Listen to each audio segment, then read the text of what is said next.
काश मैं तेरे हंसी हाथ का कंगन होता। तू बड़े प्यार से, बड़े चाव से, बड़े मान के साथ अपनी नाजुक सी कलाई में चढ़ाती मुझको और बेताबी से फुरकत के खिज़ां लम्हों में तू किसी सोच में डूबी जो घुमाती मुझको।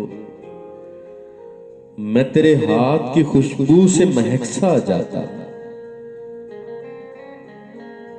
काश मैं तेरी हंसी हाथ का कंगन होता।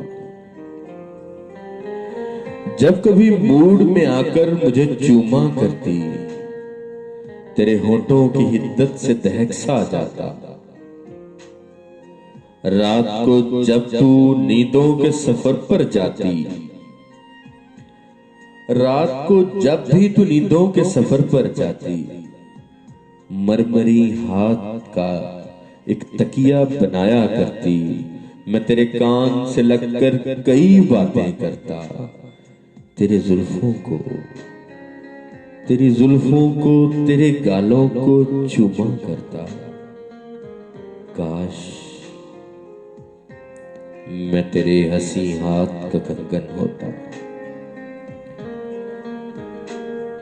जब भी तू बंदे कुबा खोलने लगती जाना,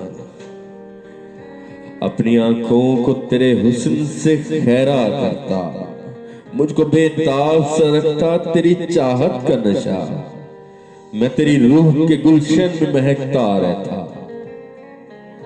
मैं तेरे जिस्म के आंगन में खनकता रहता। कुछ नहीं तो यही बेनाम सा बंधन होता। काश मैं तेरे हंसी हाथ का कंगन होता। काश मैं तेरे हंसी हाथ का कंगन होता।